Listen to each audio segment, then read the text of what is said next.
Menteri Keuangan Sri Mulyani Indrawari mengimbau masyarakat untuk melapor surat pemberitahuan atau SPT pajak tepat waktu pada tanggal 31 Maret tahun 2024. Sejauh ini wajib pajak yang sudah mengisi SPT pajak tahun 2023 ini sebanyak 9,6 juta. Presiden Joko Widodo, Jokowi, dan Wapres Ma'ruf Amin hingga para menteri kabinet melapor surat pemberitahuan tahunan, SPT. Mereka pun menunjukkan bukti sudah melapor SPT. Kegiatan lapor SPT ini dilakukan di Istana Negara, Jakarta Pusat, Jumat, tanggal 22 Maret tahun 2024. Kegiatan ini diikuti para menteri kabinet.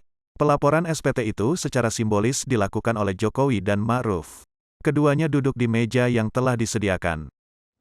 Baik teman-teman media, Assalamualaikum warahmatullahi wabarakatuh. Selamat siang dan terima kasih telah meliput acara pada hari ini yang sangat penting, yaitu Bapak Presiden, Bapak Wakil Presiden, dan seluruh jajaran para menteri telah menyampaikan surat pemberitahuan pajak SPT untuk tahun 2023 yang untuk orang pribadi yang kita semuanya tahu berdasarkan peraturan perundang-undangan itu hari akhir atau batas akhir untuk penyampaian surat pemberitahuan pajak SPT untuk tahun 2023 itu adalah pada tanggal 31 Maret 2024 ini.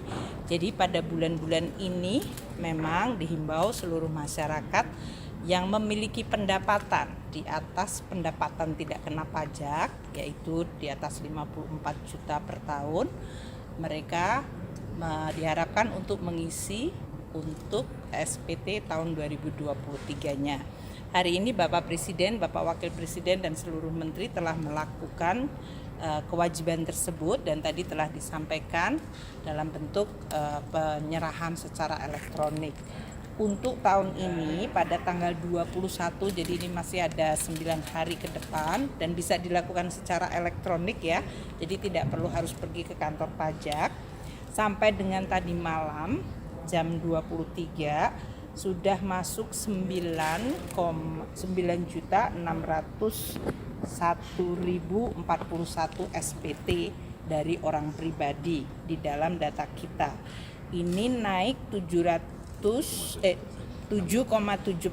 dari tahun lalu, atau naiknya secara kuantitatif 686.980 SPT. Tahun lalu itu posisi hari ini atau tadi malam adalah 8.914.061 SPT yang sudah masuk.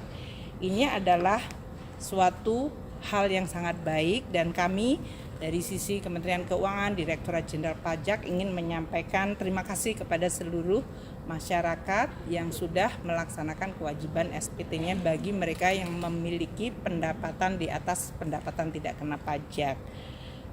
Untuk selanjutnya, apalagi? Yang e-filing, oke. Yang e-filing ya dari tadi 9.600.141 orang yang sudah menyerahkan SPT ini, 7.792.609 menyampaikan tahun lalu dalam bentuk e-filing. Tahun ini naik ke 8.490.804 yang menyampaikan SPT-nya melalui e-filing. Kalau yang menggunakan e-form, electronic form, itu 885.914 tahun ini. Tahun lalu 860.430. Yang menggunakan e-SPT 10 orang, yang manual secara langsung 224.313 orang. Dengan demikian 9.600.141 orang sudah menyampaikan SPT-nya sampai dengan tanggal 21 Maret 2024 jam 23.41 tadi malam. Nah, kita masih punya waktu sampai dengan akhir tahun. Tadi dengan Bapak Presiden, Bapak Wapres dan para menteri, kita harapkan juga masyarakat diimbau dan diingatkan kembali untuk bisa menyerahkan SPT-nya secara tepat waktu.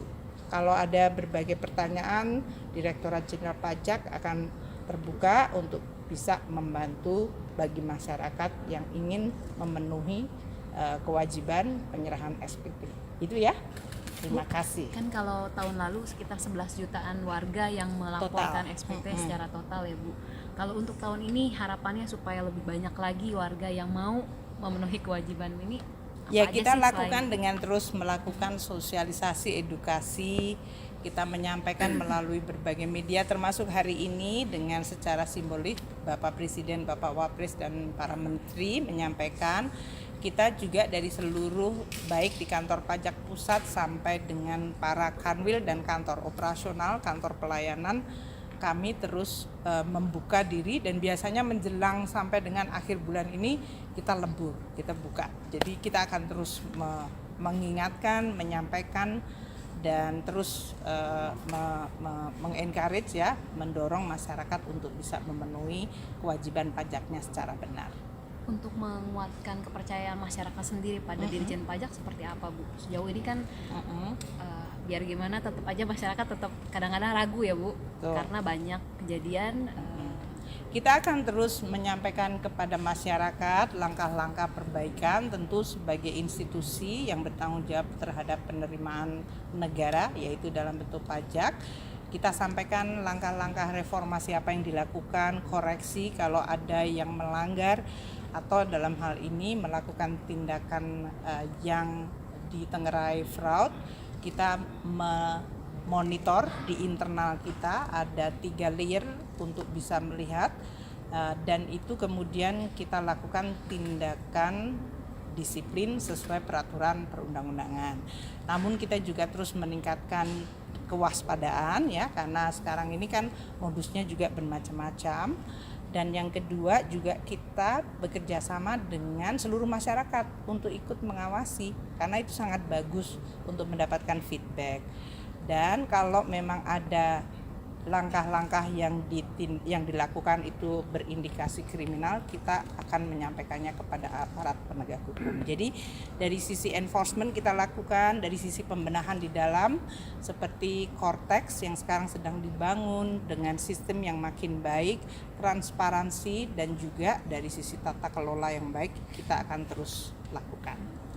Itu ya, karena pajak adalah uang rakyat yang harus dikelola dengan baik dan kembali lagi kepada masyarakat dalam berbagai bentuk pembangunan dan berbagai langkah-langkah yang dilakukan pemerintah untuk bisa mencapai tujuan bernegara. Demikian. Bu, mau tanya sedikit, ini masih terkait soal pajak sih Bu. Kan yang digunakan untuk APBN sebagian besar dari pajak, termasuk untuk bansos yang 497 triliun. Kalau kemarin Bu dari Kemensos sendiri katanya hanya 78 triliun yang keluar melalui Kemensos. Jadi sebenarnya itu kemana aja sih Bu? Maksudnya masuknya dari mana-mana aja gitu untuk bansos itu Bu?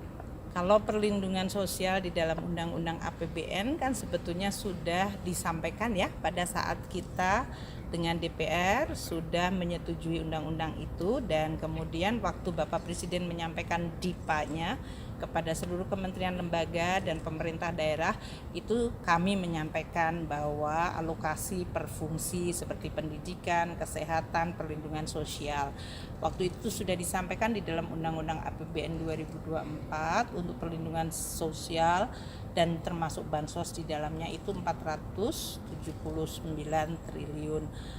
Di situ yang masuk di Kementerian Sosial tadi disampaikan oleh Ibu Mensos, memang yang ada di dalam anggaran DIPA Kemensos. Ada sebagian yang sangat besar adalah dalam bentuk subsidi dan kompensasi untuk listrik, gas, dan BBM. Itu adalah termasuk bantuan sosial, karena itu adalah bantuan dari negara kepada masyarakat sosial. Jadi itu nilainya cukup besar, lebih dari mungkin tahun ini ada 300-an. Jadi memang jumlahnya paling besar ada dalam bentuk subsidi-subsidi yang diberikan kepada masyarakat langsung, tidak dalam bentuk bantuan sosial yang dikelola oleh Kementerian Sosial. Hal yang lain yang biasanya masuk di tempat Kemensos kan PKH, kemudian untuk sembako, dan juga beberapa program khusus seperti untuk lansia dan lain-lain. Itu ya. Terima kasih.